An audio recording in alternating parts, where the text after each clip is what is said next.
It's been quite the journey trying to see the Marvels.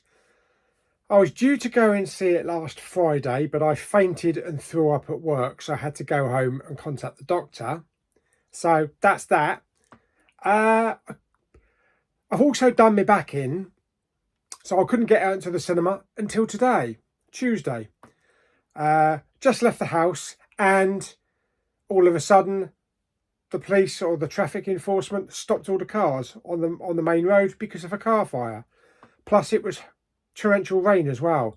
It's like everything was trying to stop me from seeing this film for some reason. Some people would say that's a good thing. But I also found that Starbucks is much more expensive than Costa. £5.88 for a latte. Jesus. But anyway, did I get to see the film? I did. I got to the cinema with 4 minutes to spare.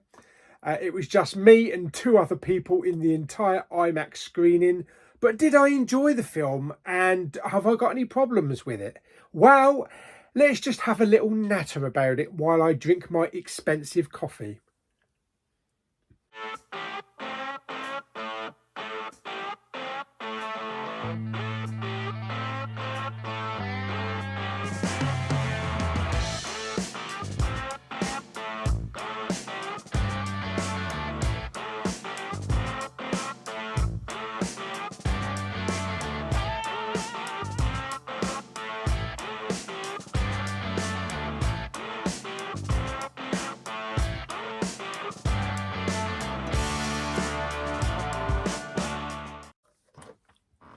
Okay, so the Marvels. Now, Captain Marvel, I love this film. I love it. I know it's not a lot of people's top tier films. It's one of my favourite films. I think Brie Larson was fantastic. It does hold a special place in my heart. It was the last film I ever saw at the cinema with Mama Bowman. Plus, also, we both loved Little Goosey because we had Bobby, of course, our ginger cat. So I was really excited when they were going to do another, whether it be Captain Marvel 2 at the time, but then developed into the Marvels. Miss Marvel is a great show. I absolutely love that. I love the character. I love the whole family. It feels like I've been watching this family for years, and Iman Vellani is fantastic as Miss Marvel. So putting all of that together into a film, I thought that's going to be fantastic. We also have the addition of Tiona Paris. Yeah, I had to write that one down because I couldn't remember her name. Who plays Monica Rambeau. Oh, Rambo! Yeah. Now then, I've heard that some people are like, what story? There ain't no story to it. There is a story. I'm going to try and talk about it from what I understand. Okay, so when there's a problem at the beginning of the film with jump points, Monica goes to investigate, and when she touches it, both her, Captain Marvel, and also Ms. Marvel, at the same time, they all touch and interact, and all the powers switch from one to the other. So if any of them uses their powers, they automatically become the other person. Yeah, that can be a little bit confusing, but when you get your head around what's happening, hopefully you get your head around what's happening. Now, Captain Marvel did balls up with some planet, and the sun is dying, and we've got a new villain played by Zor Ashton. Yeah, I had to write that down because I'm never going to remember that. She plays a character called Darben. Yeah, she's basically the female Ronan, but not as threatening. Yeah, she's basically after the second bangle. I used to listen to the bangles in the 80s. Yeah, she's after the second bangle that Miss Marvel wears. She also wants to kill Captain Marvel for basically messing up her planet and causing the sun to die. So there's a bit of revenge in there as well. We've also got Samuel L. Jackson. He's back. Fantastic. Nick Fury. Couple of other characters, a couple of other Ronan-esque characters as well. We have the Skrulls and the Kree back from Captain Marvel. Not as much in this film. Plus, of course, we have everybody's furry little ginger pussycat. Yes, we have Goose back. I was actually surprised how much Goose was in the film. I had no idea. But it was great to see him walking about and doing his... Yes, so that was one of the attractions of the film.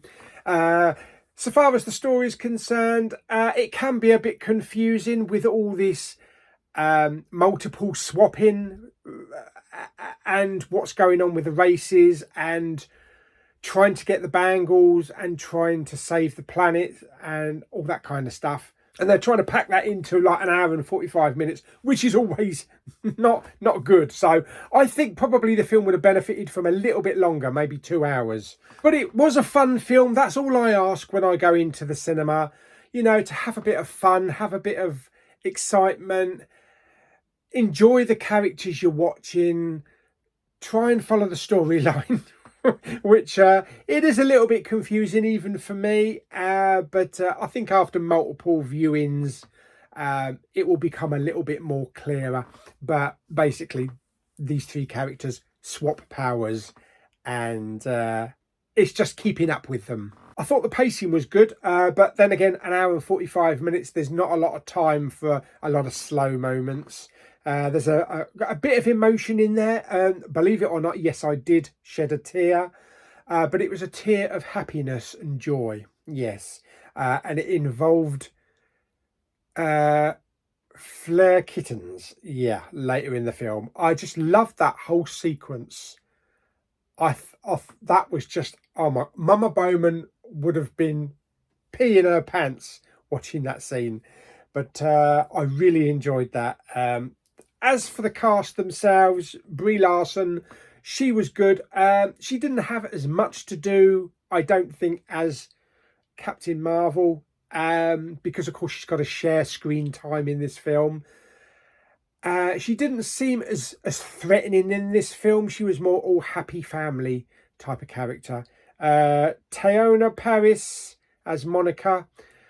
She was good after seeing her in WandaVision.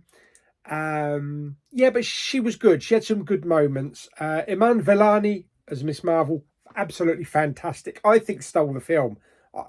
I thought she was the best thing in the entire film, other than Goose, of course. Yeah, and Zor Ashton as Dar-Ben, the villain, the female Ronan. I didn't think that worked. I really didn't think that worked. She wasn't menacing. I don't want to jump on the whole Disney slagging off thing, but it seemed like because they've got three women interacting, they needed a female villain as well. There was, to top it off. Yeah. Personally, I thought that it would have been better to have type of like a Christian Bale type of villain, like from Thor Love and Thunder. A bit more menacing, because even though this character was trying to kill Captain Marvel for what happened to her planet, and, you know, trying to get hold of this bangle, the second bangle, she never really came across as threatening in any way. She was very throwaway. It's one of the weakest villains, I think, that Marvel have used. And I mean, it might have worked with a different actress. I don't think it worked with this actress, unfortunately. But it is what it is. As for the other three, you know, they were all great. Fantastic. Enjoyed the music. Special effects were good. I didn't notice anything dodgy, anything ropey in the special effects. Now, I did stay to the end, right to the very end. There wasn't really anything on the post-credit scene, just a bit of audio. But the mid-credit scene, that was interesting. That was very interesting. And that kind of injects a bit of excitement because it's kind of throwing a curveball and saying, okay, this is where we're going to go. And you can see from that scene who's going to be involved and what's going to be involved and what they're doing. So yeah, I think it's going to be exciting. We know certain characters were coming into the MCU, and this, I believe, is the branch to get them into it. So I am really excited for that. But overall, I had fun. Yeah, it's not one of Marvel's best films. It's not a Winter Soldier. It's not an Infinity War or Endgame. But it is still an enjoyable film, and I had fun. I had fun for an hour and 45 minutes, and that's all you can ask when you go to the cinema. So there we go. So yes, that is my little review of the Marvels with little Goosey here. It's a shame it's not 3D. Yes, although I think the Fleur Kittens might have looked good in 3D floating around. But anyway, that's my little review of the Marvels. Have you seen the film? What did you think of it? Stick it down in the comments. Did you like it? Did you not like it? Are you kind of like on the fence? What was your favourite part? Do you believe that the villain was very weak? Let me know. Don't forget to subscribe, comment and share. Give the video a thumbs up, and I'll see you on the next video very soon. Bye bye.